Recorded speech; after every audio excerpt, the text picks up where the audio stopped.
I would now like to call the regular meeting of the Bellevue School District Board of Trustees to order. A recording and or broadcast of this meeting is being made at the direction of the board, which may capture images and sounds of those attending the meeting. If technical difficulties occur or persist, the meeting will continue without broadcasting. Superintendent McGonigal is unable to attend the meeting tonight due to a family emergency. I'll now call the roll. Jim? Here. Stella? Here. Vladimir? Here. Brian? Present. And I, Shelley Cirque, am here as well. I understand some Boston to lead us in the Pledge of Allegiance.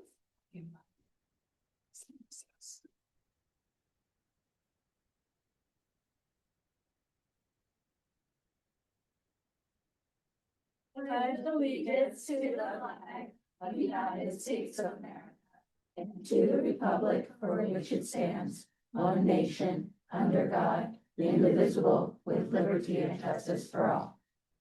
Thank you.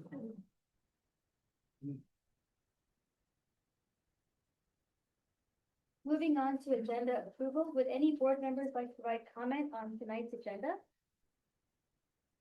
Okay, in that case, may I have a motion to approve the agenda as presented? So moved. Thank you, Vladimir. May I have a second? I'll second. Thank you, Stella. Motion to approve tonight's agenda as presented was made by Vladimir, seconded by Stella. All in favor, please say aye. Aye. Any opposed? Any abstention? Thank you very much. Motion passes unanimously. Closed session report. No action was taken in closed session tonight. Ooh, that one was this is a little tough for me. Recognition of retiring board member. And this is very bittersweet because while I'm very happy and congratulating you on your retirement, I am going to miss the perspective that you bring to the board. Thank you. I will let all of our board members say a few words and then I will. We're gonna complete the video. Montage. Okay.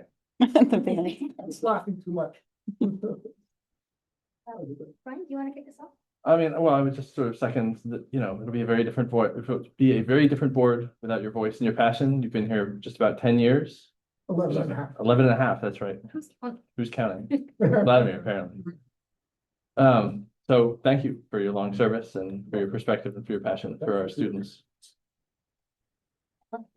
Well, I feel very fortunate that I had this time on the board with you, and so thank you for serving alongside. And I also I think the care that you feel toward the students has really come across in the comments that you make at our meetings, and I appreciate that and will miss it about you. All right, thank you. I echo everything that they said, but I don't know if you remember, but in the land far away, we were on school site council at Gardner Bullis. So I really appreciated all the stuff that you've done even before you were on the board to help the students. So I will not forgive Stella and you for having run with no opposition. You just Wait, sailed is he in. allowed to make comments?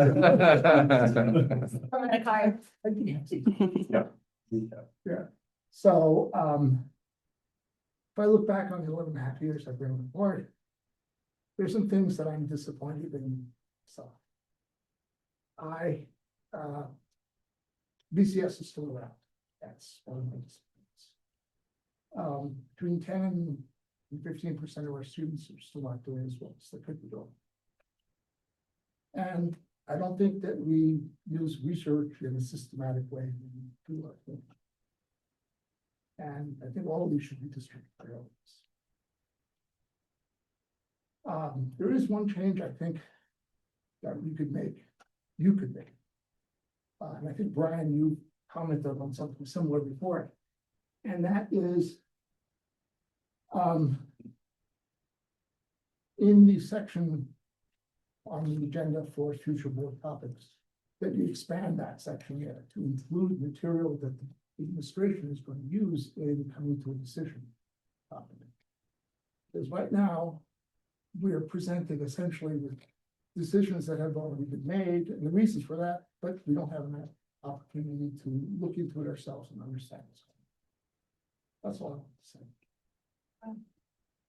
Vladimir, I want to sincerely thank you for your many years, very happy, something we thought, dedicated service to our district. Thank you. I need to. Oh, my God. Well, I'll tell you, in addition to what everyone else has said, what I've always appreciated about you is whether we agreed or disagreed, I always knew that you always kept our students and their academic and emotional well-being at the center of all of your decision making. And I want you to know, sincerely, I see that and I appreciate that very much. There, one more chance to listen to my comments tonight. Thank you. Thank you very much. Sure. Yeah. So there are, rivers and unfolders. I'm gonna bring you back. Was that? I support that.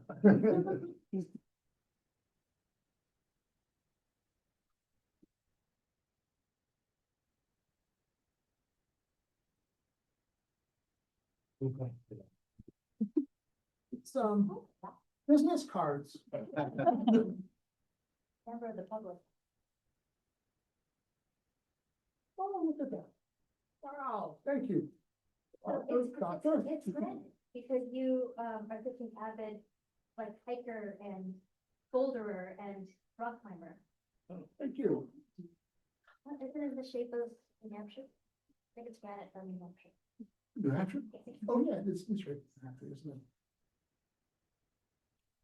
Thank you.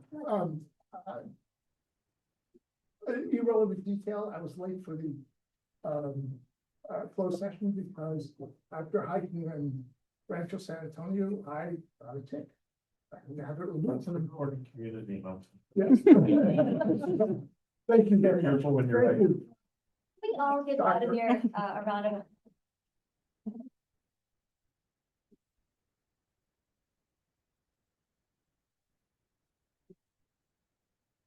Alrighty. I think it is. All right, well, let's go on to superintendent's update, and as I mentioned, Dr. Sandy McGonigal is not here today, so there will be no superintendent update. Move on to our school presentation, block school.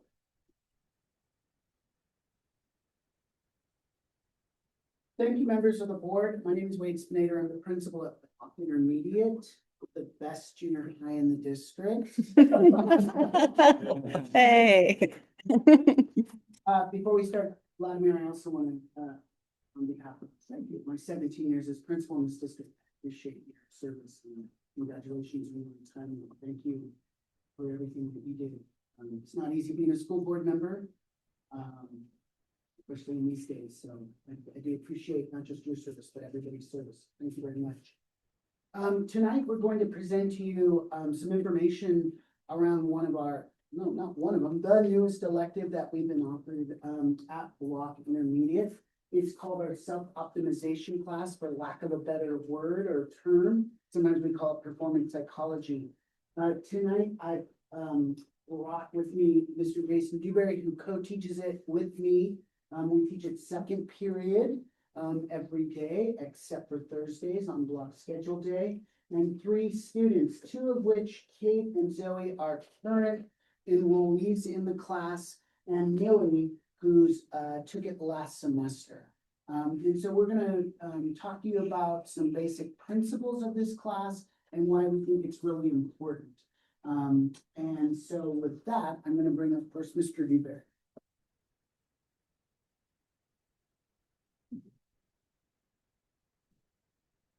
Hello, everybody.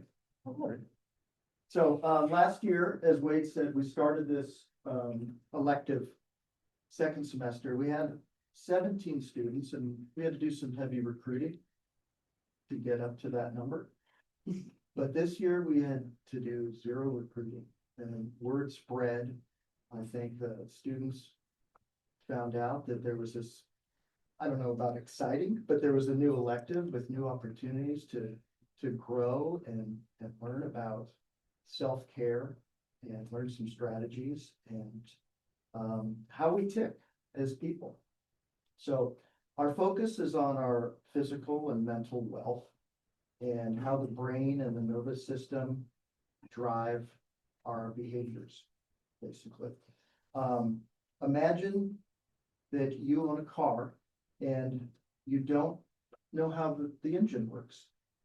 Well, these days, do any of us know how the engine works? But go with me. And one day, as you're driving, the car starts making noises, starts sputtering, it's press on the accelerator, and it's just not happening. You might think, well, this car is garbage. There's something wrong with it, and maybe I just need a new one. But if you had some understanding of the engine, you might think about it. Maybe something sparks your thought process by just the sounds, and you might think, maybe does it need oil? Is it overheating? Maybe it needs radiator fluid. Well, we kind of take that same process with our behaviors and our brains. If we are stressed out, if we're anxious, nervous, overwhelmed, we might think, oh my gosh, I can't do this. I'm no good. I'm not right for this. However, if we have a better understanding of how the mind works, we might ask questions. We might think, you know what? Maybe I'm just running on adrenaline right now. Maybe I haven't connected with anybody today. Maybe my cortisol is just shot skyrocketing. So it goes from thinking of what's wrong with me to what does my engine need right now? So that in itself is self-awareness, and that's what we're trying to instill with our students. So we take that and learn about different habits and routines around self-care, self-regulation, to have an understanding of how we tick. Doesn't mean that we can control everything, but it means that we can make adjustments. And as you can see here, these are some of our practices on the right side. We've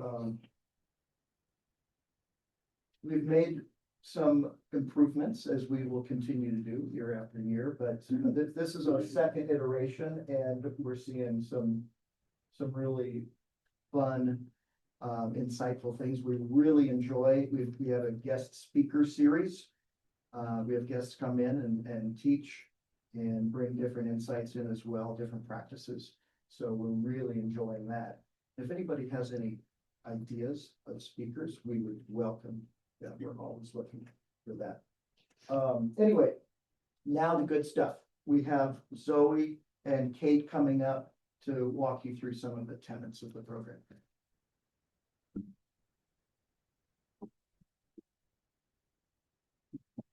So my name is Zoe, and I joined this class because honestly, I just wanted a way to for a minute, just some stress I was feeling, but alongside my peers and my friends. And I'll be teaching you about the 4 quadrants of that energy and engagement. And so quadrant 1, which is a high positive, it's kind of where what we call the flow state exists. And the flow state is basically this high positive and physical energy.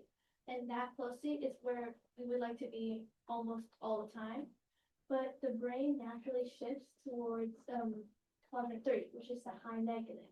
And the high negative, you can experience feelings of anger or anxious feelings. So, but what we try to do in this class is we try to shift back towards quad 1.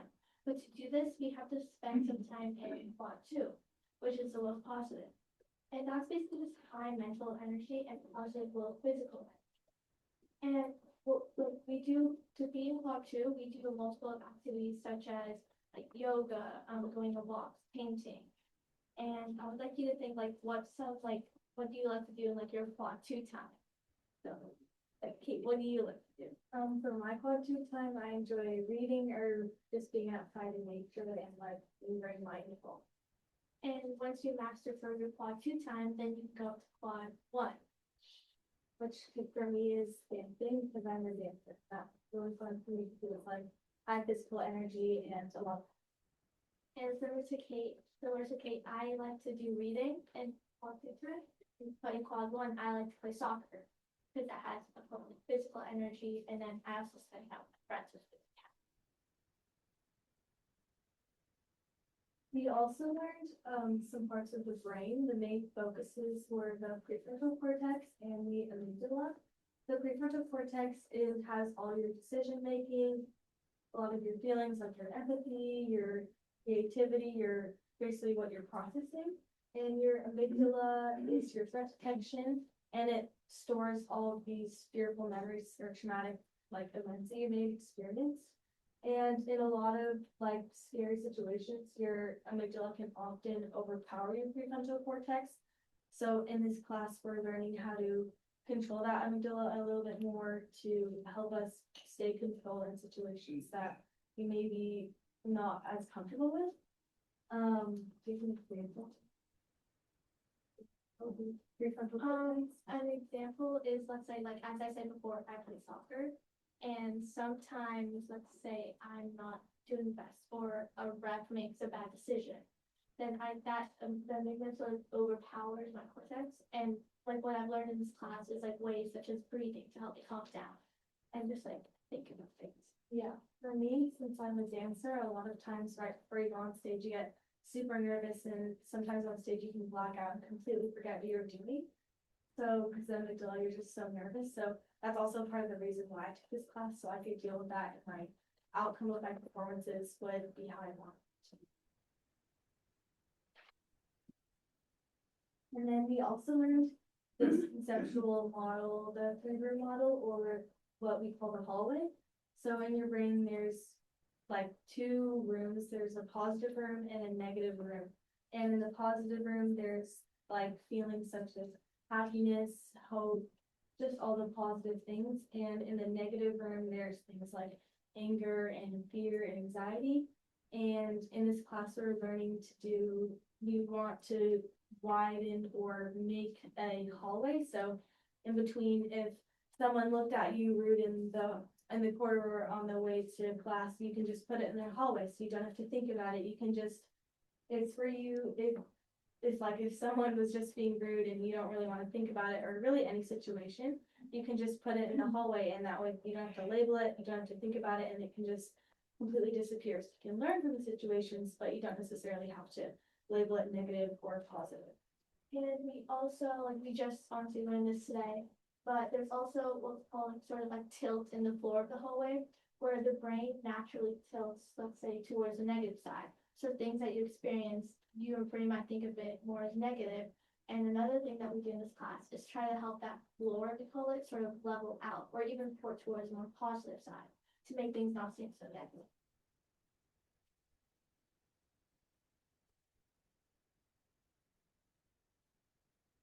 Okay, so my name is Millie. I did this class last year, and yeah, so I really enjoyed this class for 3 reasons: for journaling, for the hallway model, and for the understanding of how your brain works. Journaling, first of all, helped me center my thoughts, and it really clarified them when I wrote them down. It gave me a space between reacting and responding, which is similar to the hallway model. So yeah, I enjoyed the hallway model because it helps give you an opportunity to have your not have to like put your emotions into one room or the other. It can be in the middle, and you can just have space to process it without having specifically making it negative and or positive. It also increases like decision making, because you can think about it like, oh, I don't want to make this in a negative experience, so I'm just keep it in the hallway. And it's a good like way of thinking about how you can separate your thoughts. For the brain aspect of it, this is a better understanding how my brain works and what I can also do to help my brain. Practicing strategies to reduce the negative hormone called cortisol. Using strategies to reduce that can help me to further, explore how my brain works. And because of this class, I have decided that my career in the future, I'm going to be a psychologist.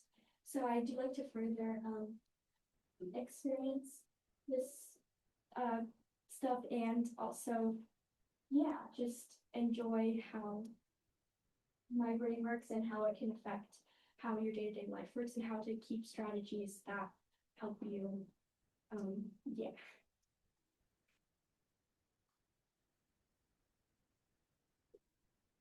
So as the students talked about, what we're trying to do is give them a huge toolbox to deal with all of their feelings and emotions, particularly stress. We live in a very high performance community. High performance comes with a lot of anxiety and stress. We've seen those levels elevate at Block, and so that was kind of the impetus for this course, is how can we get stress reduction to our students in a meaningful form.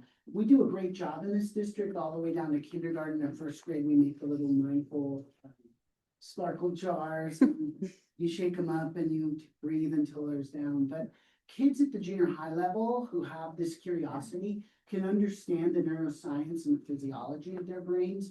And as Mr. Dewberry kind of made the analogy, if they know how the car runs, they'll be better drivers of their own futures. And so looking into the future, we want to continue to offer self-optimization and expand the enrollment as much as we can. We're very pleased that we have 27 students.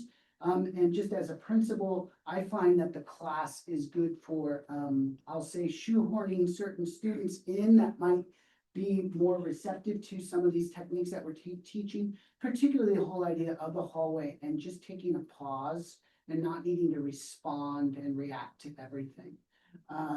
We're also talking about how do we bring some of the major principles into advisory class. Our advisory classes meet twice a week.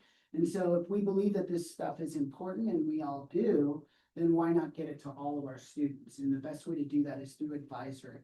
And so we're looking at, I mean, we've got the curriculum, we've built it up, but which of those pieces of the curriculum will work really well in an advisory period throughout the school year? And then we, of course, have our Thrive and Vibe Center. That's our wellness center that's funded through a grant. That is a quiet, kind of soft spot for students to go to during lunch and recess. And we've partnered with them already. We will eventually, the kids don't know, but Millie does.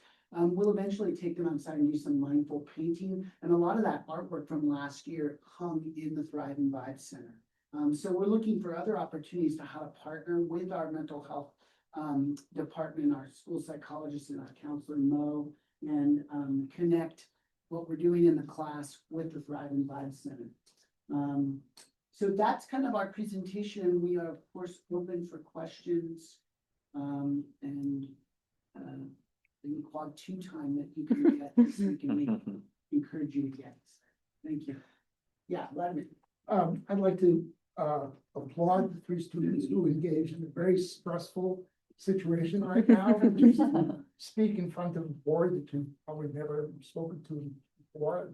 We're very august people, very important people. And so thank you for taking the time here. One further comment, just coincidentally, today I read an obituary of Edward Deci, who studied intrinsic motivation. And he said that there are 3 aspects of that: autonomy, competence, and relatedness to others. And so the neuroscience aspect to this is, I think, interesting as well. And then, of course, there's Mihaly Csikszentmihalyi. See that again? Mihaly Csikszentmihalyi, who was the guy who invented the concept of flow. And you mentioned that as well. So It's Mihai Csikszentmihalyi. no, Mihaly Csikszentmihalyi. Yeah, but can you spell it? Can you spell it? No. Okay. So thank you. Oh, well, I did have one suggestion from Mr. Dewberry regarding a guest speaker. I don't know if you've brought anyone in who kind of specializes in the teen brain, but I thought that might be a topic of interest and all the changes that are occurring at that age. I would have to second that, because there's a whole thing now in juvenile justice where the research that's being done on teen brain development, our justice system hasn't caught up with it. And so we're still penalizing children, teenagers, in a way that's just, they don't understand that some of the stuff that you do is completely appropriate to the brain development that you're at. And so it's way decades behind. But I really want to applaud you guys because I think this is so important. And to see that you're doing it with an open mind and an open heart, I think that's really, really great. It takes a lot of adults like many years to come to the things that you're realizing now at this young age. And so I would love to see that you continue this, because life is only going to get more stressful, right? And so I think you're very well equipped. Echo. Well, thank you so much. I really appreciate you coming down tonight. Thank you. Thank you.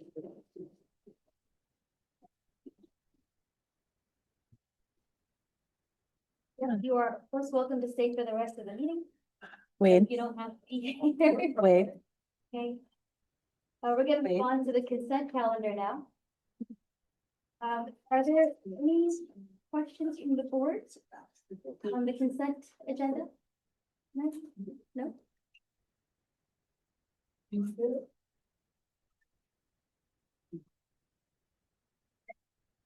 Oh, we just started. Okay. You can. I would like you to submit your. I think one, Okay. don't understand this is my first time Did you want to speak on the consent agenda? on the same site. No, the temp site It- will be items not on the agenda, and we're coming to that. Okay. Those are. Items that. There was one for F2 and 3. I think two or three of the. Yeah, I think two and three are about the same. Well, they're about specific contracts. Public comment, I see there's one person called parent. And just for the rest of our audience, there is no requirement that you identify yourself with your name, which I'm sure you know. Yes, 3 minutes, please. Hi, I'm Ken, and I want to ask if the board can pull out item 2 and 3 under consent for discussions. Because we will move to the motion of all site and. Yes, and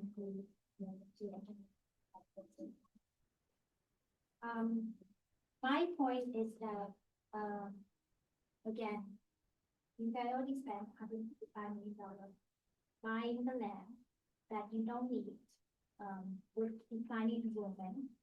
All Santa Clara County did a recent study and it showed that enrollment is declining everywhere. So, and for the last 10 years, enrollment numbers haven't gone up to your high in 2014, 2015. And then when you bought the site, you were hoping to recoup $79.3 million on the TDR. And as of August 2024, based on the newspaper, you only were able to sell 10.4 million. So there's still a big chunk of the million of dollars that you're gonna spend on taxpayers. Building a school site that you don't need, when all is asked is collaboration and your effort, because you were voted on the board to be, to safeguard the taxpayer money, to be good stewards of taxpayer money. And what you're doing is you're wasting money, you're being fiscally irresponsible, because 155 million is on the purchase of the land itself. And then Measure EE is $350 million. And you were talking about, we're talking about like building, and you're lowering the cost of the building to I think August 2025, you estimate the building cost at $95 million. But in February, when Superintendent Sanders data is at $117 million, plus $10 to $15 million in soft costs. So that's like 14% increase, right? So that's over budget. And on the October 13, 2025 meeting, Superintendent said that LASD has more than $700 million of badly needed updates for existing 9 sites. So you still need a lot of money to fix your existing site, and you're not even worried about that. And now you're wasting money, and you're probably gonna ask for another bond, which is more money of taxpayer dollars. So please be fiscally responsible. Do I have to promise that? 15 seconds. Thank you.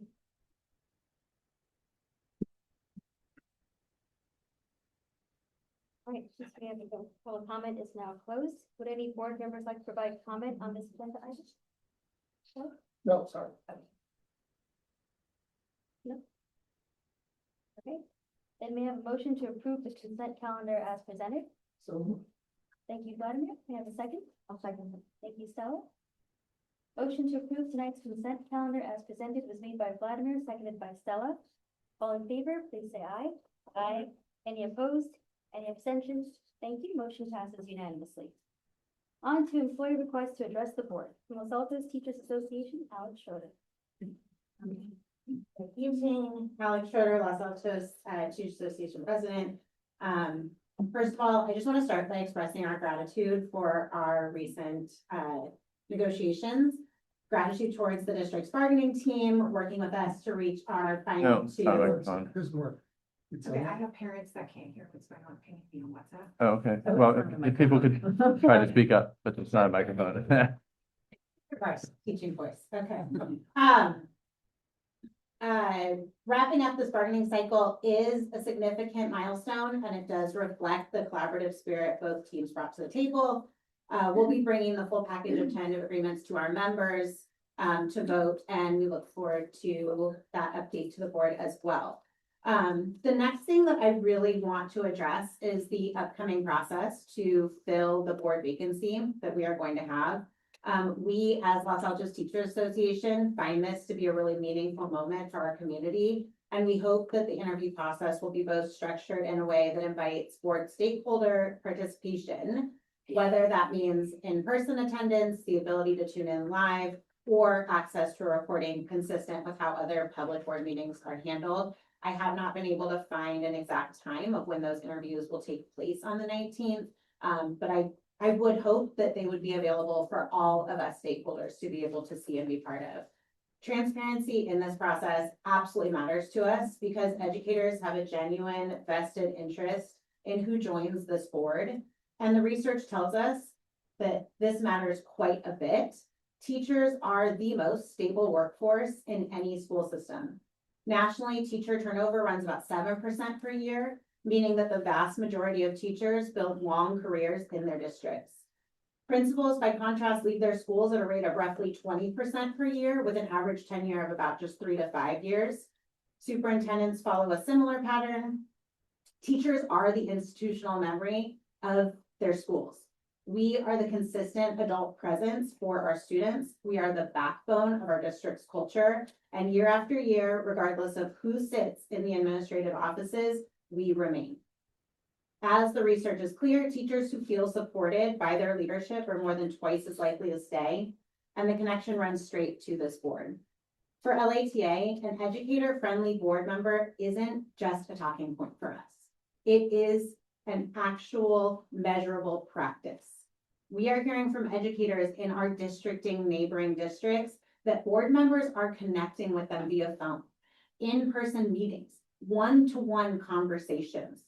They make time for these relationships with the people who are the true foundation of the system. We are looking for that as the standard for our board members who sit on this board. And we would appreciate to have that in whoever fills that seat.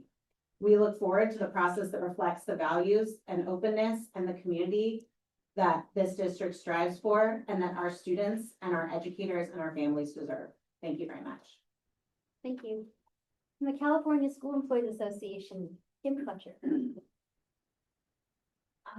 First, I just want to say thank you, Vladimir. You were here when I started. You always give me the warmest of welcomes. I appreciate all thoughts and really do want to reiterate that also when you've come to meetings, you've been thoughtful, kind, and really just interested in learning more about our students and their experience.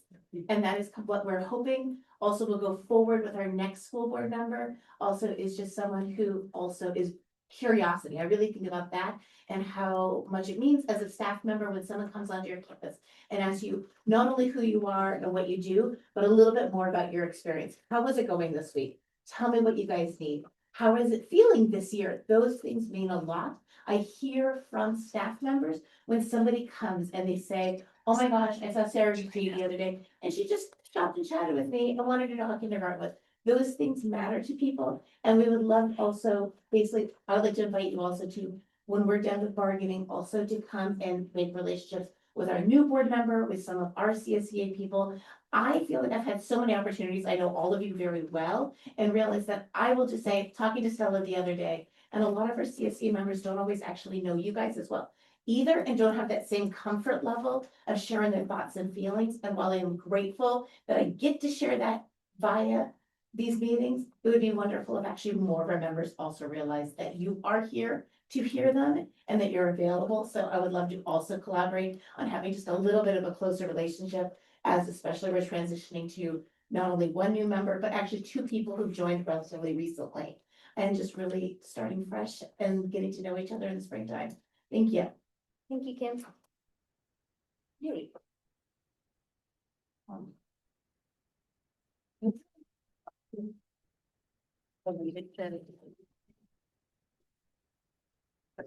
sure.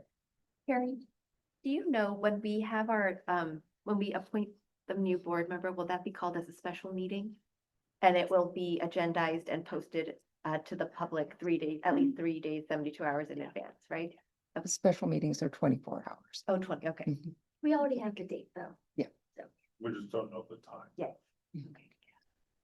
Okay. And it will be recorded and it will be on the. Thank you.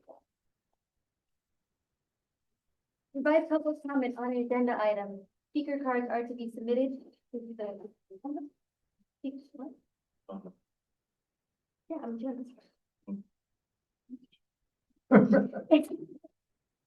Speaker cards will not be accepted once public comment begins. Your name will be announced when it is your turn to speak. We're going to start with community comments. This time is reserved for members of the public and employees to address the board on items that are not on the agenda. The board is not permitted to discuss or take action on non-agenda items, except to instruct the superintendent to review the matter further, report back to the board at a subsequent meeting, or place the matter on a future agenda. The board may make a brief comment or ask clarifying questions. Okay. I think also, I think it's. Hold on a second one, but we can clarify. Okay. All right. Well, before I call out names, Han Wang, did you want to speak? You're not first, but I just want to clarify. Are you speaking on community comments? Yes. Not on the agenda? Because that's H. Okay. So I think you filled out 2 parts. I will make comments regarding community. Okay. Perfect. And BCS LASD parent, you also put down H and community comments. I just want to make sure that we get to you when you intend to speak. All right. Interesting. Looks like we have Jessica Mullen, then Han Wang, then Walter Village, then BCS parent / LASD, and then parent. I think that's 5, so we'll do 3 minutes each. Right? Jessica, you want to lead us off?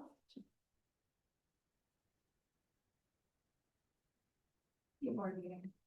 Here for my monthly check-in. This week, a group of Santa Rita parents enjoyed having a community meeting with members of this board and our district office who were present to listen. I want to acknowledge that the district office followed up with an email today, which was greatly appreciated by all the parents. That said, the email did not include specific timelines or dates for next steps, and we remain without clarity on when or how this work will move forward. Tonight, I'm here asking for urgency and specificity. I hope that the district will commit to meeting again with Santa Rita parents ahead of spring break or right after, not the end of April, so that we can optimize for speed in addressing the issues that were highlighted. The more time that passes without action, the longer the concerns raised on Wednesday go unaddressed, and the more time our Los Altos children are left without the support they need.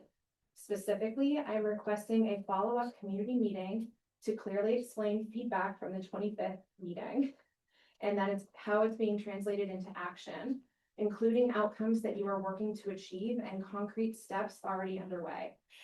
The community meeting was the very beginning of rebuilding trust between families, the district office, and this board through transparency, follow through, and clear communication, particularly as our community looks to this board for leadership and accountability in a very important year.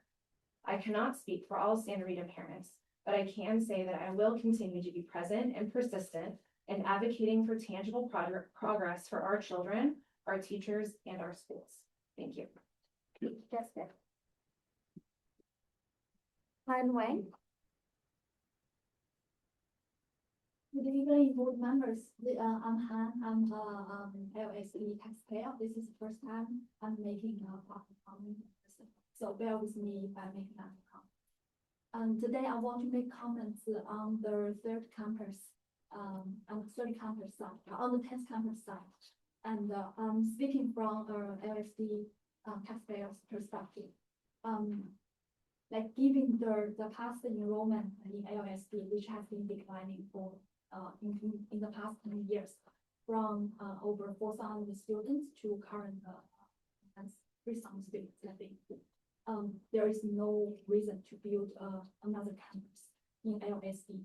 Instead, the money should be spent on modernizing the existing campuses and spend on improving the curriculum and raising teacher compensation.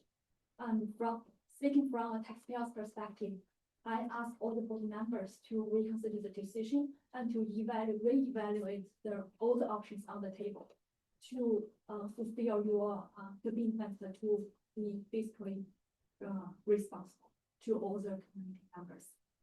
And the other reason, I don't think it's a good idea to build the 10th campus is from safety's perspective. The San Antonio site is known to be a not safe site, according to the police website. It had hijacking incidents in the past, and I don't think it's a safe decision to put our young learners, elementary student learners in that site. Please reconsider the decision and make the best choice on behalf of. Thank you. Walter. Yes. Oh, sorry. May I ask a question? Go for To Eric, can bond money be spent on teachers' salaries? No, no. Thank you. Hi, nice to meet you all. I'm relatively new to the district, both as a taxpayer and as a parent. I feel incredibly blessed to live in this district. We have such an abundance of excellent schools, including both the Springer School where we're zoned for and the Bullis Charter School where I chose to send my children. And Mr. Ivanovic, this is my first time meeting you.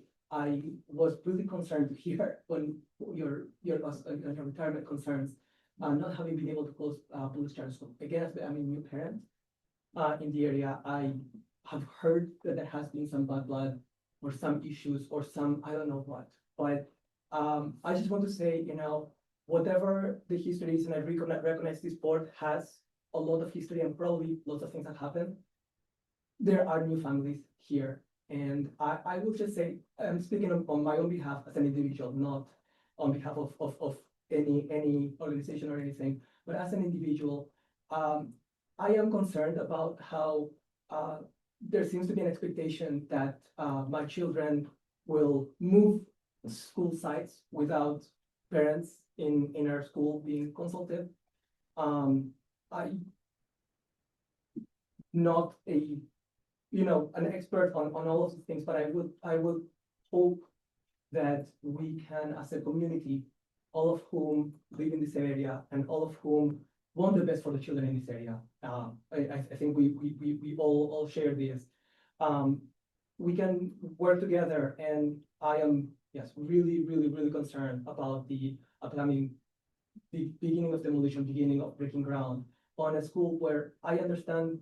I don't want to say no, but neither me as a parent of one child attending school and one child who will attend, and many other parents I have spoken to really want to move to. I understand no children from the current school district or no school as a whole wants to move to within the school district or within BCS. And so I am really concerned about the intent or the apparent intent to make families who have not been a part of the discussion want to move. And again, I apologize to parents of this school for any issues that may have had me say that. I was not part of that, and many other parents have not been a part of that.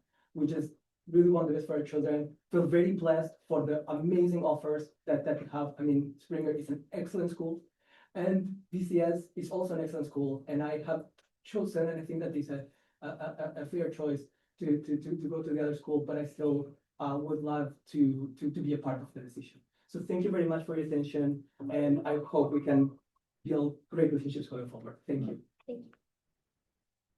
May I offer a brief comment? Yes. I'm always happy to meet with anybody, so I encourage especially new parents who may not have all the context, please reach out to me. I would be happy to set up a meeting. And your contact is on there. Yeah, it's on the district website. Perfect, I will follow up. Thank Thank you you. so much. And I'll offer myself up as well. Thank you very much. And even though I'm rolling off the board, it's my last board meeting, if you have 3 hours of spare time. For my children, always. Thank you very much, everyone. And I've offered myself up to Polish charter school parents. I've not heard from any yet. All right, BCS parent / LASD. Eric, when the timer goes off at 3 minutes, can you say something? Mistake. So I've also been a group parent in LASD. We recently purchased a home. We used to live in Fremont, where we used to have wonderful schools similar to LASD schools.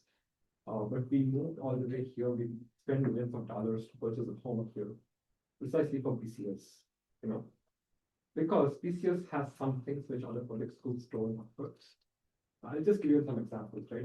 As I've understood BCS, the way it works, they offer woodworking or carpentry. They offer cooking classes. They offer a maker space where my son has done beautiful things in just a few months that he has been in BCS. Maybe other schools may offer this, but as far as I know, they don't. Right? Because facilities are just not there. Offer all these wonderful things. So a lot of people. So we had options for multiple areas to settle down. We decided to go settle in Fremont, which is a very beautiful place where we live. But we moved here for BCS, right? We didn't choose a Cupertino or whatever other place we had. We chose LASD district for BCS. And I never knew that I would be sending my son to a school in a shopping mall, right? So the thing is, whenever you hear news about all these things happening in the country, you want to keep your kids away from a very public place when they go to a school, right? And when I heard about, because I did not know the entire details about what happened in the past, but when I heard that soon our kids, we have 2 kids, will go to a shopping mall for a school, it just sends shock down your spine, right? And you're like, oh my God, I've spent millions of dollars to purchase a home here for a school that we want to send to, and maybe they'll offer a similar quality in that location as well. But this location itself is not something, because we had a better place in Fremont, where it's just a very safe place, right? We have upturned our life to move here for the school, and suddenly we come to realize that the location is becoming a shopping mall, right?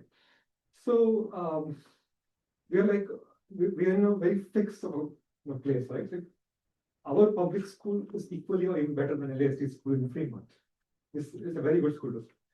We came here and then this is happening to us. So that is one thing. One more thing is that the way BCS has, they've gone about their construction and everything in the current places is they're trying to integrate all these beautiful things they offer in whatever facilities they have, right? And I've seen the amount of effort that they've put into build out these spaces.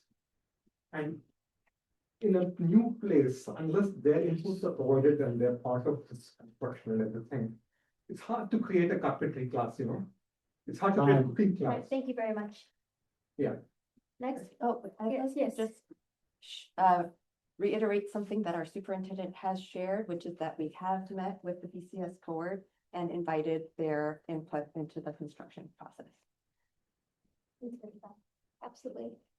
And before we get to the last person, again, I'd like to reiterate, there's a lot of misinformation. And I highly encourage you to reach out to the LASD board, meet with us one-on-one. We'd be happy to spend as much time as you need, 3 hours. But, and the other thing I want to say is, just caution everyone, when you're talking about the San Antonio site, don't forget that you're talking about somebody's community, somebody's neighborhood, somebody's home. That is not just home to LASD students, but it is home to very many BCS students. That's all I'm gonna say about that. Next, parent.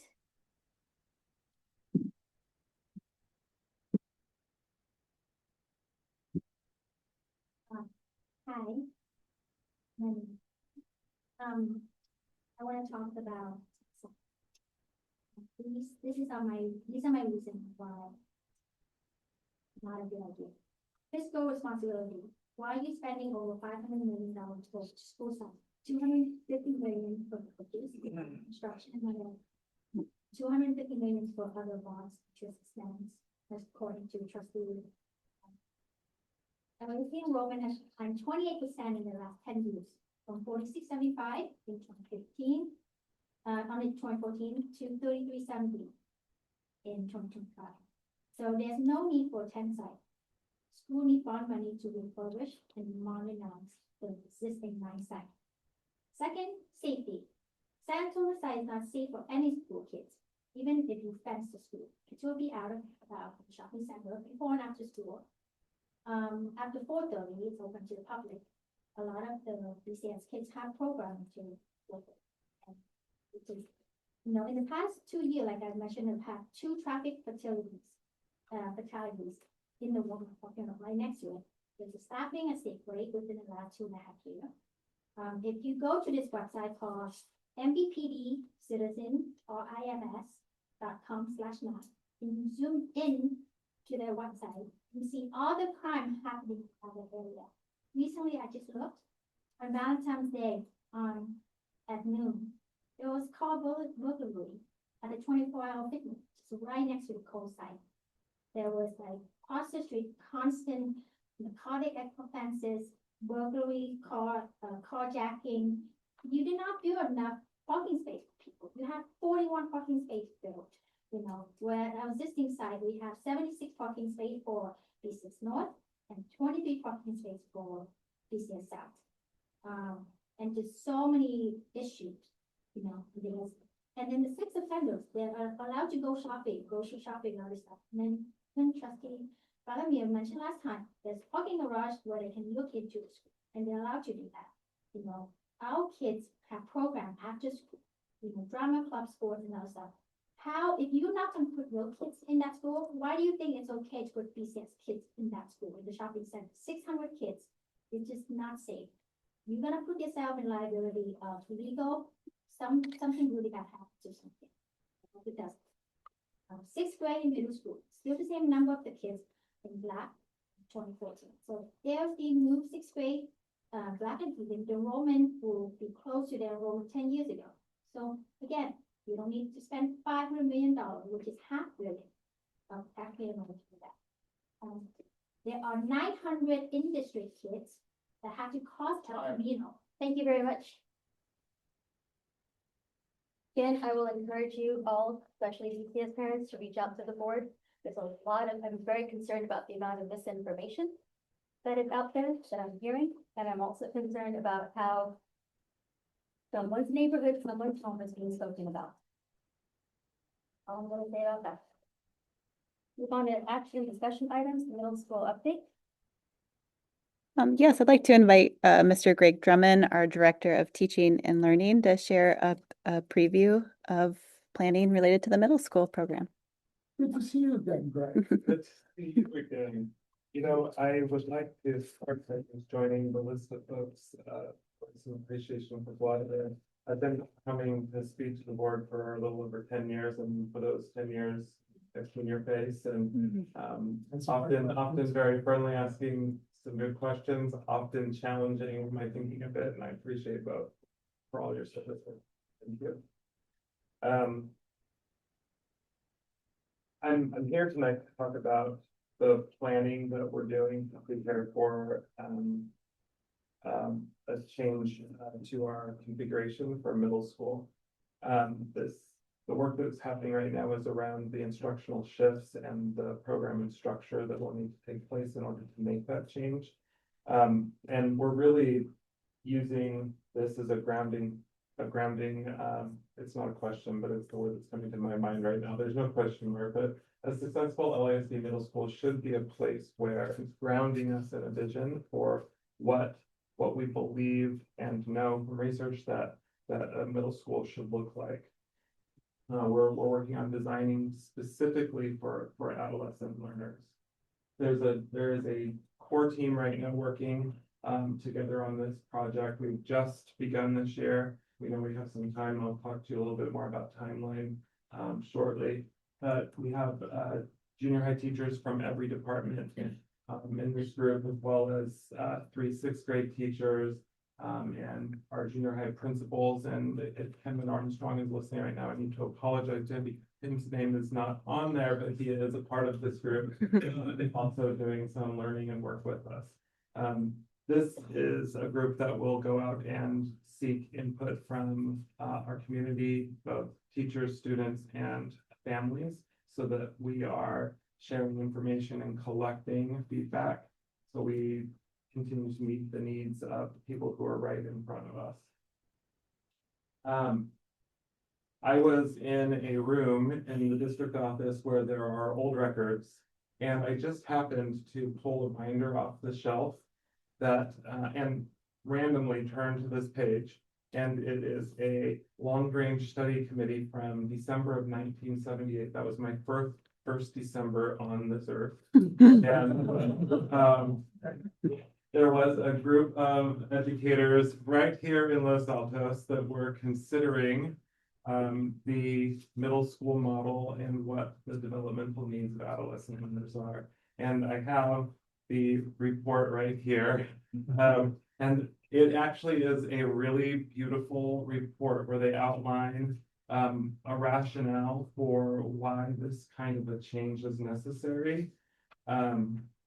And some of the qualities of a middle school that really do meet the needs of adolescent learners. I'm going to read you a very short line, and if you want a copy of this, I'm happy to give it to you.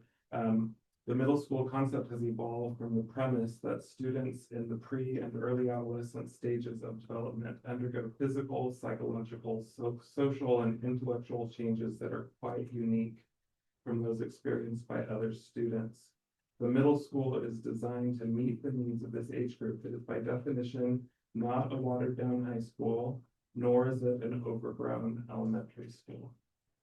And it goes on. I mean, there's really some worthwhile things to read in here.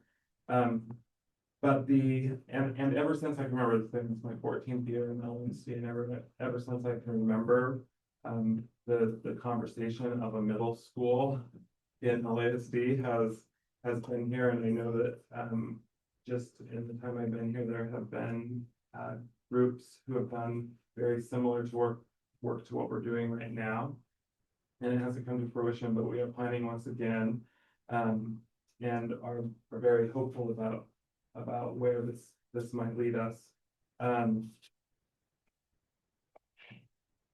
This question we've shared before, and share with you. It is a question that is really a North Star for us in our work with educators and in our planning. Our big goal for kids is that they develop a sense of agency, that they leave our system knowing that no matter what they want to accomplish, they have developed the skills to be able to accomplish those things. And this is true for our youngest learners, and it is true for our LASD oldest learners too, and they have very unique needs. This, you may or may not have heard of the group before, the Association for Middle Level Education. They've been around for about 5 decades, and they do incredible work in as a group of committed middle level educators who draw from research to provide resources and supports for school systems like ours who are really striving to meet the needs of adolescent learners. They have what they call a position paper that they call the Successful Middle School. We believe that outlines some of the needs of middle level learners and ways that school systems can be responsive to those needs. I pulled this out just because it echoes exactly what our Los Altos School District folks were saying in 1978, that middle school is not a smaller high school. It is a bridge designed specifically for the developmental needs of young adolescents. So here's what we learned, that, and this is not going to be a surprise to you, that adolescent learners need a sense of belonging, particularly at a time of such strong emotional changes. They need a place where they feel like they fit in and they belong. They need a sense of autonomy and that they're doing things that matter to them, that the work is relevant, that they have an opportunity to make the work what they want it to be, and they need stretch and challenge.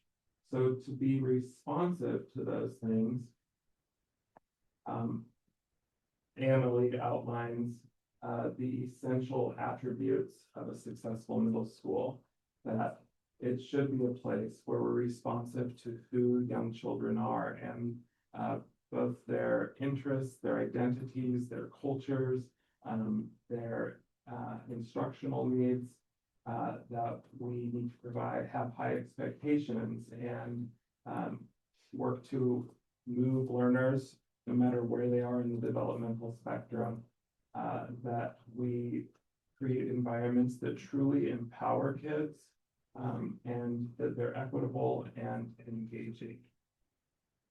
There is much more work to do in this area. This is what we've been talking about, is really vision, and this is very high level. We luckily have many resources that point us towards some of the structures and systems that, when put into practice, really have a history of doing these things for children. Things like teaming and advisory and schedules that allow for access to different kinds of electives than kids would have access to in a K-6 setting. And what we are working on is not really the question of are we moving to the middle school model, but more around what is it in our context that we need to consider so that we can give kids this type of experience. And so that team I mentioned right now, this year we are working primarily on vision, where we're not into the weeds at all around what the design will look like or this structure or that structure. We've been working to understand the needs of adolescent learners and what that means for schools. As we get into next year, we will get into more nitty-gritty around the design. Part of this process, as I mentioned, will be including our community, teachers, students, and families in understanding perspectives of the whole group, whole community, so we can integrate those into the design. And we're looking forward to implementation in the 28 to 29 school year. So we have a runway right now, but there is much to do, and 28-29 is going to be here much sooner than we expect it will be. So we will continue our work, and I am happy to answer any questions that you might have. Thanks, Greg. It's very exciting. Any clarifying questions? Please. That's on the Right, any clarifying questions before we go to public comment? Like we have one speaker for public comment. Parents, you'll have 3 minutes.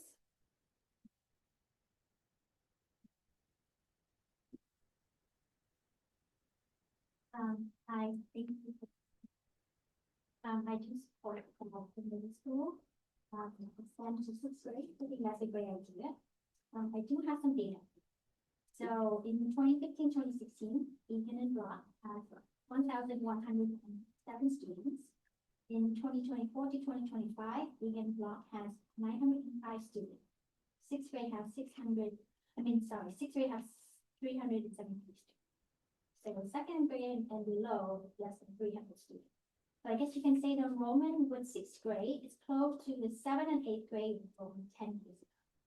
So this proves to my points that you don't attend school site, you can fit everybody in. And work your magic, be fiscally responsible, stop wasting money, don't break the ground, we can still stop it. Also, there are 900 LASD kids at BCS. Now, we don't want those kids to have to cross El Camino to go to the shopping center. They should have the same right to walk and bike to school as all the other kids who choose to go to Block or Egan. They should have that same right. Just because they have a different learning philosophy, they want cooking, they want workshops, they want hands-on activity. They should have the same right. So please, with no importance.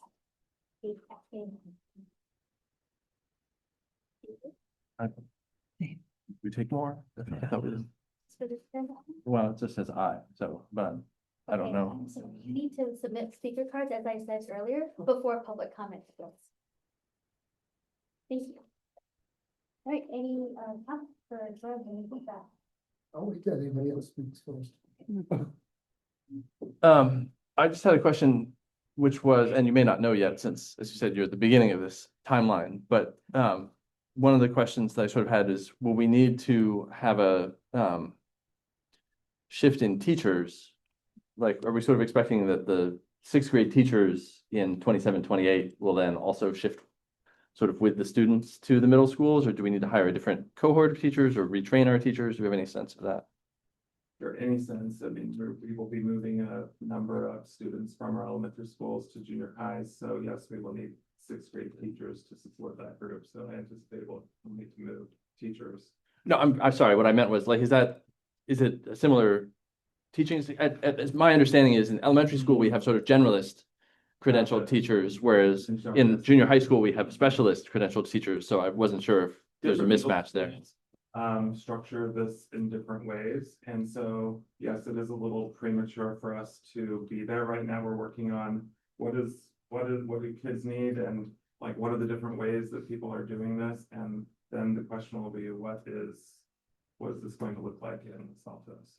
Just to add a comment, a multiple subject teacher could teach core at the junior high.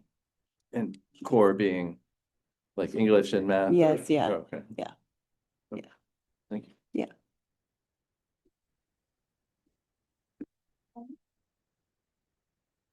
Greg. First of all, thank you for your comments. And I'd also like to comment that both you and everybody else in the administration, I have no doubt about your good intentions. And so there's nothing personal. Got it.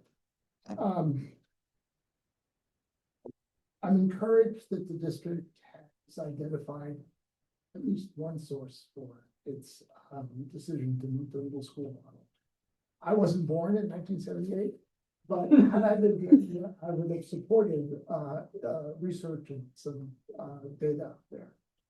But I would encourage some sort of skepticism about the successful school model for a couple of reasons. First one is I'm bothered by the title, which has the words, "This we believe." And I don't think that beliefs and opinions are sufficient grounds for doing something as fundamental as changing the educational lives of a lot of our kids.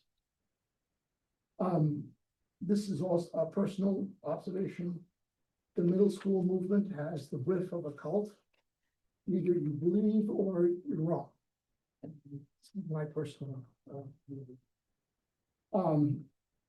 In my very brief look at the book, I didn't see any discussion of why the middle school model was substantially better than the junior high model, because 2/3 of the middle school model is junior high.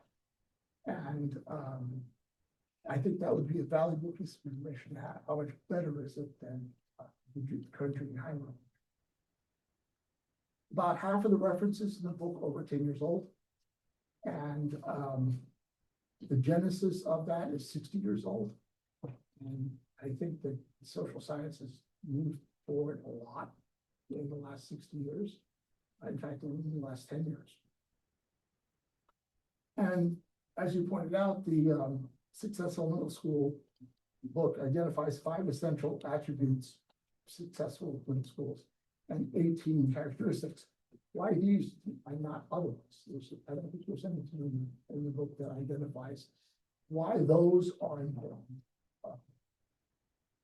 And you know, in my perusal of the book, I saw lots and lots of assertions and about all sorts of things, but I didn't see any elaboration of how important a particular attribute or particular characteristic was. What's the effect size essentially of that attribute?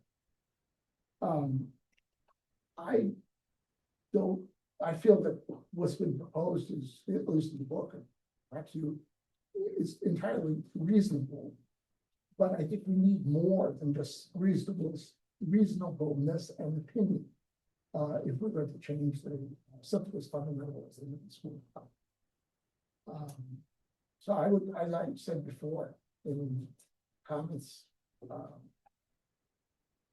I think we need to use data, and there's very little data. So I would encourage skepticism, deep skepticism. Thank you. Yeah, thanks a lot, Mayor. Sorry.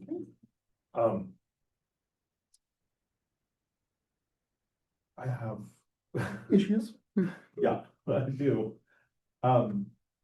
You mentioned that you're concerned about the lack of data. Do you have any data to suggest that it is not successful? Because I would argue that we actually have data that shows middle school is successful. Okay, I'm not saying that. Okay. What I'm saying is that we don't have data that shows that the 5 attributes and the 18 characteristics are important. Okay. So, and another question to ask is, how does the importance vary depending on the characteristic? But that's something that I believe this group is working on to figure out, right? That's something I think that needs to be done. I mean, it's possible that we can do it looking at our students, doing a survey, and doing some analysis, but typically that's done by a researcher who looks at 20,000 students, for instance, so 100,000 students. But there's a lack of data all the way around, right? There's no data that you can bring to this discussion on either side, really, right? Other than we can say that there have been middle schools in California for however long there have, and there are currently only, I think, 53 junior highs in the entire state. So I think the middle school model has proven itself to some degree, right?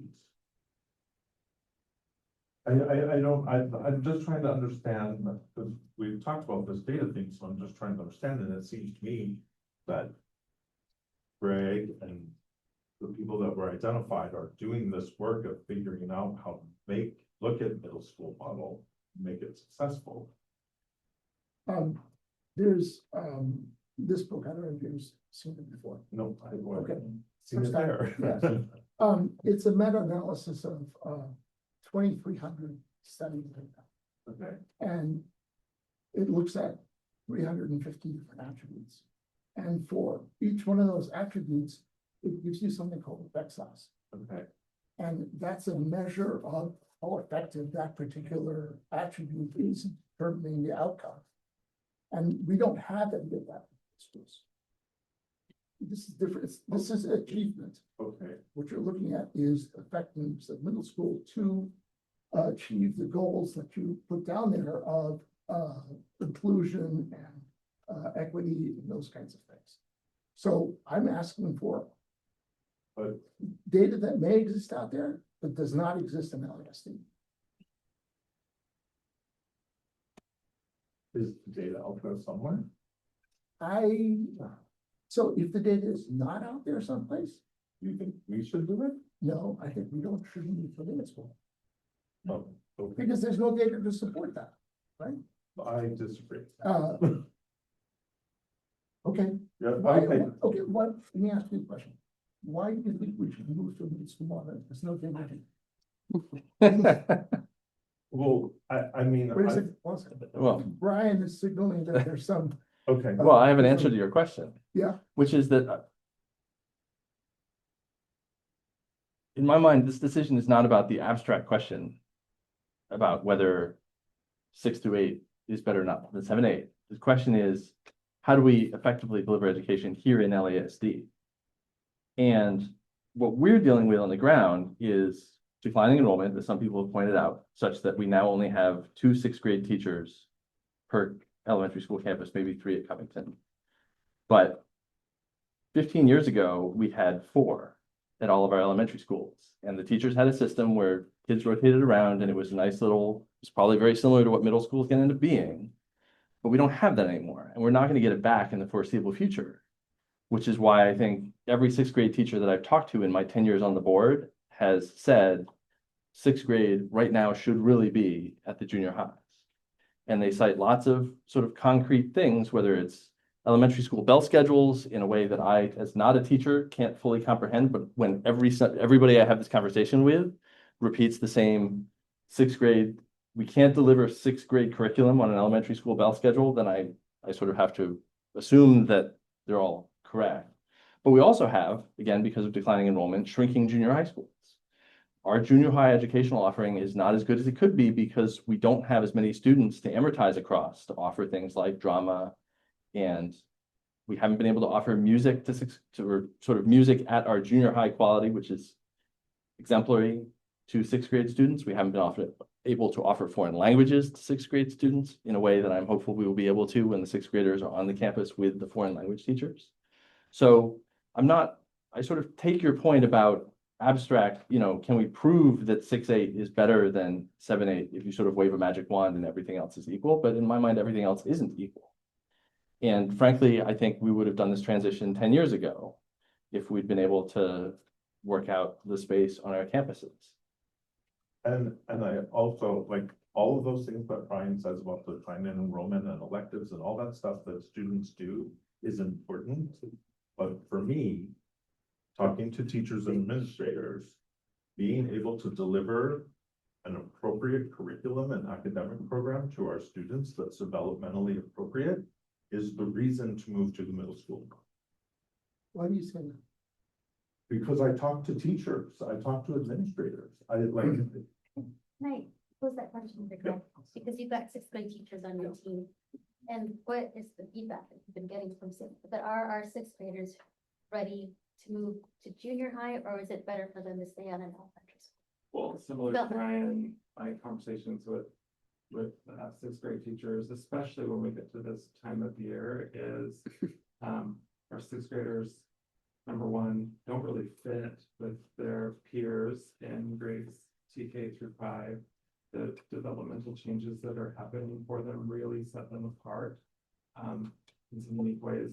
And in addition, it's true that our structures are limited when we have 2 classrooms at a school set. They just are. We can't do the same number of things that we do otherwise. If it's okay, I'll elaborate a little bit and just say I do hear your point, Vladimir. And what we're doing right now is really in that group is really the work around understanding adolescent learners. This book does a very good job of presenting that story.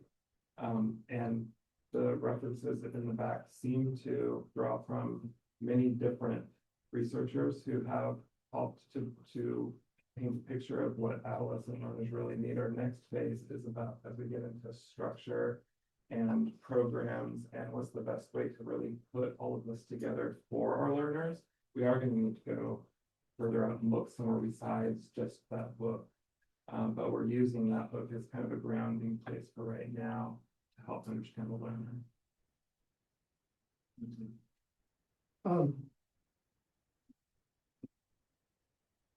I think that one of the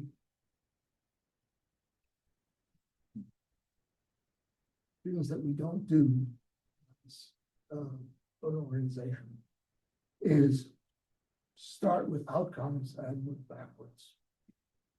And we can see that in Santa Rita, for instance, where we add different kinds of aids. We add specialized teachers, things like that. And then we don't see the outcomes change. In this particular issue, if you want to topic, I would urge you to concentrate on the outcomes that you want and then move backwards from that to what the inputs that you want into the to achieve those outcomes. And that's where I think that research will help. And yes, I did look at about half a dozen or more of those references in the book. And they are filled with data. And that's important. But the book itself, I think, needs more work. I'm just gonna ask if you don't mind sharing that 1978 LASD report.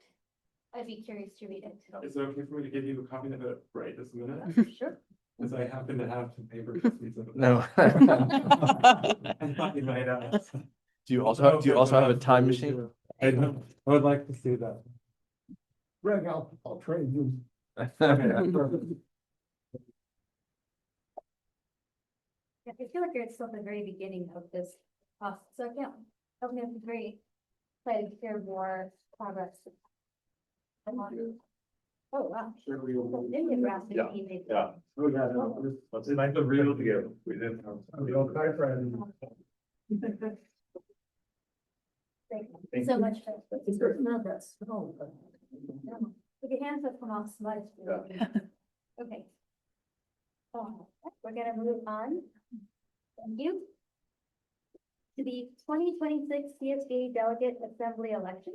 This item was continued from our last meeting. And I thought that perhaps it's all right with the rest of the board, that I can, supposed to be more expeditious, that I could propose a slate and we can discuss with it. Is that okay with everyone? Yeah. So there are 4 spots available. And so the slate that I am proposing is Elizabeth Holliday, who is not an incumbent, Carol Prezanka, who is a write-in candidate. She is an incumbent. She is from Cambrian Elementary School District in Campbell. Isabel Hubis Flamrich, who's also an incumbent. She's from the Sunnyvale Elementary School District. And our own Jessica Spicer, who is now at the Counseling Board of Education. So those are the 4 that I'm proposing, and I shall open it up for, before we go on to comment, is there any request for public comment on this agenda item? No? Okay, public comment is closed. Yes. Yes, please. This is, well, I'm under the impression that because Jessica's at the county, she's in a different delegate. Yeah, it's a little complicated. The county does have their own seat, but that does not preclude them from being one of the Region 20 delegates. Okay, all right, okay. So there is someone in the county seat from the county board. I believe right now it's Simona. Okay. Oh, yeah, okay. Yeah. Got it. So Jessica was a delegate assembly member. She got elected to the county board. She continued. Right, yeah, And now Okay. it's up for it. okay. I'm sorry, Charlotte, can you repeat the 4? Yeah. Elizabeth. Elizabeth Holliday. Uh-huh. Carol Prezanka. Uh-huh. Isabel Hubis Flamrich. Uh-huh. And Jessica Spicer. Thank you. I watched the Oh, candidate yes, form the that we word, yes. posted. Thank you. And, I read the applications and I did receive a couple emails from the candidates as well. And I was just curious, since you've been a delegate yourself and you've worked with them, if there was any reason one of the incumbents was not recommended. Oh, you know, we are very lucky in this county that we have so many good people who want to serve and unfortunately not an unlimited number of spots. I can tell you, like Elizabeth Holliday, for example, she's not an incumbent, but I thought she did a really great job, doing the trustee professional development workshop that we had. Like she designed it, got the speakers, did the whole thing, and I thought that she did a really good job. Of course, she did it, she co-led it with John Horner, who's from Morgan Hill Unified. Thought she did a really great job, and she's on the slate to be treasurer for the SCCSBA, which we'll be voting on it the next time we have our meeting. Carol Prizaka is a former president of the SCCSBA. She's the immediate past president. I think that I think all these people are very smart. I think she's very smart. She's done a lot of good work. Same thing with Isabel Kubis-Flemrich. Isabel brings a different perspective in that she's served for a long time on the Legislative Action Committee for SCCSBA. And I believe she is stepping in, she's either going to be the president or the vice president, forgive me for not remembering, of the California Latino School Board Association. She has like that lens as well to bring. And Jessica, I think, has been doing a really great job. She's on the legislative committee of CSBA, the Delegate Assembly, and I think that sometimes when people are doing a good job, they want them to continue, say there, which does not mean that the other incumbents are not doing a good job. And I don't want them to continue. Nothing like that at all. But, sometimes it's good to have like a new person. Just some fresh blood. Fresh that's blood, what you were yeah. thinking if somebody served for a long. Exactly. And I'll just say real quick. I'm sorry. To your point, Elizabeth did apply last year. She didn't get it, and she is motivated to apply again this year, which is something that I kind of look for. Like, if you didn't get elected, are you just gonna give up, or do you really want it? You're gonna apply. Yeah. But Stella, since you watched the forum and I also got some emails from some people, but was there anybody that you thought was particularly interesting that you would maybe want to throw out? I have no disagreements Okay. with Sally's recommended, like, Okay. I was just curious to hear her Great. insight, since she may have worked with the Sure. incumbents and I haven't worked with any of them directly. And you can only get so much from a 3-minute speech. Yeah, no, Yeah. that's true. That is Okay. very true. One of the incumbents who would get bumped off with this would be Jody, from Santa Clara Unified. Jody is wonderful, very smart, also a past president of SCCSBA. She's still serving on the county redistricting committee or commission. So she is still in a position of leadership. So she's still able to do good work for our students in our county.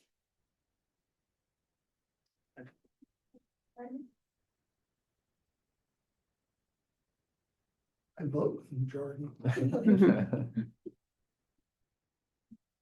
No, I thought everybody, everybody's qualified and passionate, and I'm sure everybody would do a good job, so I'm willing to take your guidance. Thank you, then. In that case, so this is an action item.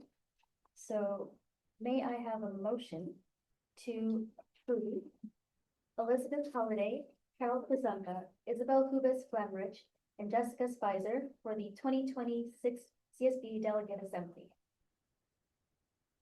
So moved. Thank you, Stella. May I have a second? I'll second. Thank you, Jim. All right, any further board discussion? Okay, great, so motion to approve Elizabeth Holliday, Carol Prizaka, Isabel Kubis-Flemrich, and Jessica Spicer for the 2026 CSBA Delegate Assembly was made by Stella and seconded by Jim. All in favor, please say aye. Aye. Any opposed? Any abstentions? Thank you all very much. Motion passes unanimously. And Marcy, you have enough time to Oh, yeah. put on. Thank you. Next is the Know Your Educational Rights adoption. Okay, do you want to? Sure. Yes, this item is related to board policies approved at our last meeting in February. And it's about the checklist for immigrant students and the families attending public schools. This document has been updated by the California Attorney General. And this evening, we're asking for the board to update adopt the updated version, and we'll be posting those here at the district office and on district and school websites. Any clarifying questions before I go to public comment? Are there any requests for public comment? Okay, make public comment is now closed. Any further board discussion or public comment? Okay, great. I'm glad that we're doing this day. In that case, may I have a motion to approve the updated Know Your Educational Rights checklist? So moved. Thank you, Vladimir. And a second? I'll second. Thank you, Stella. Any further board discussion? Okay, so motion to approve the updated Know Your Educational Rights checklist was made by Vladimir, seconded by Stella. I'll take roll call vote. Vladimir? Yep. Jim? Yes. Stella? Yes. Brian? Yes. I too vote yes. Thank you. Motion passes unanimously. Thank you. Board policy update. Yes, this is another set of board policies for review this evening. Approval will take place at the next regular meeting. Any questions? Any request for public comment? Public comment is not closed. Any further discussion? I've got a question for, have we had any dropouts ever? Not that I'm aware of. Not that we should not adopt it, it's just that it's someone who needs one. Thank you. We won't allow it. What's that? We won't allow it. Gonna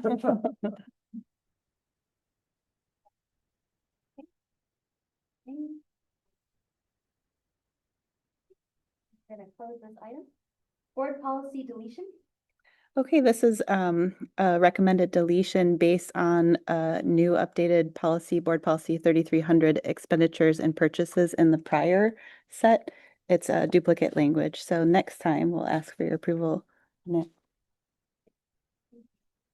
Any clarifying questions? Any requests for public comment? Public comment is now closed. Any further board comment or discussion? Great, thank you. We'll now move on to board and administrative comments. Should I start with Chair? Sure. I'm pleased to announce, we have a new, maintenance and operations director, Henry Yanis. He's actually an almond parent. We're very happy to have him. He's been here for 2 weeks. So we're really excited to get him going. We'll have him come to a meeting. You can meet him at another time. Want to let you know about the little spring cleaning we're doing in the front of Covington. You can see the bushes have been hacked down. And that's really great by our great groundskeepers that are CSCA members. I'm glad community's here to hear the compliment. The area kind of got a little overrun, and so we can get under there and get all the weeds and clean it up a little bit. All that stuff will grow back. There's a lot of dead wood and things that are cleaned out, so we're really excited. We're doing a lot of deep spring cleaning right now this time of year. Staff has been very busy working on second interim, which we'll bring into the for approval at the next meeting. Tomorrow night is a CACF. And for CACF will be tomorrow. And then I have a present for Vladimir, and I want to thank him for all of his support and hard work. This is a signed copy.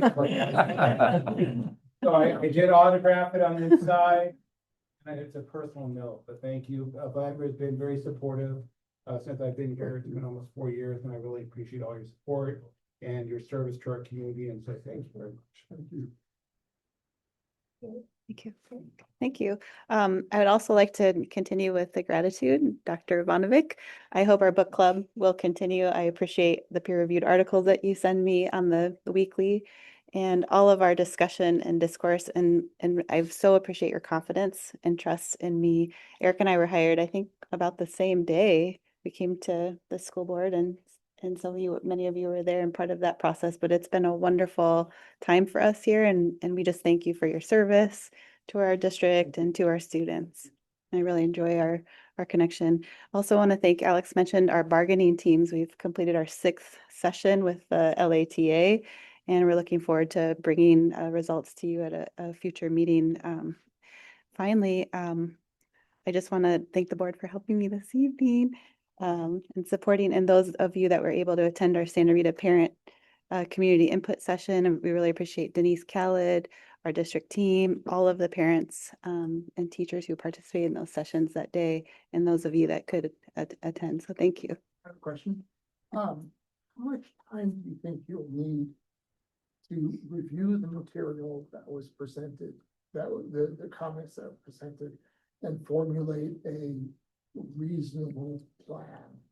Something, how much, So any the, idea? the phasing that we've talked about is having a report back to parents by end of April. Yeah.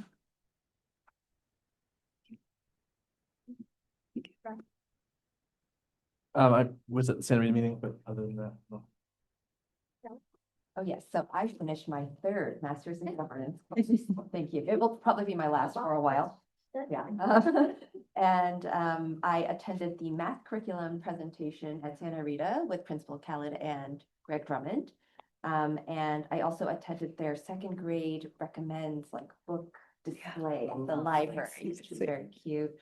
And this weekend I was invited to attend a robotics competition at the Coles site, in fact, and there were two teams from Mountain View High School competing. It was more of a practice competition, but it was very cool to get a tour. And I also wanted to share that I felt very safe there. Yes. Thank you, Sel. No. I also attended the Santa Rita meeting. And I owe you some notes of that, but they're very, it's hard to hear everybody talk, so you don't put much faith. Thank you. That's it. I too went to the Santa Rita community meeting. I want to compliment Carrie and the whole team on a very well thought out and well put together event. I had to leave in the middle of the fourth rotation, unfortunately, but well, because I had a Santa Clara County School Board Association meeting that night, which is fun. But yes, but I thought it was great, and I can't wait to like hear the debrief, you know, and the ideas that had come up. I went to, so there's a group here called the Muslims Around Los Altos, and they had a called the iftar, which is the dinner that breaks the fast during Ramadan. That was on Saturday evening, and I was very happy to go and support our Muslim community. I did not get invited Really? to that. I did not get invited that, even though I was invited to previous ones. Oh, No. Did you get invited? I don't think so. Not for recently. Well, we shall have to remedy that next year. Actually, know people in that group. I'm gonna have a conversation. It was a really lovely event, I will have to say. And the last thing I just want to say is that the School Boards Association, County School Boards Association, holding its annual legislative brunch on March 14th.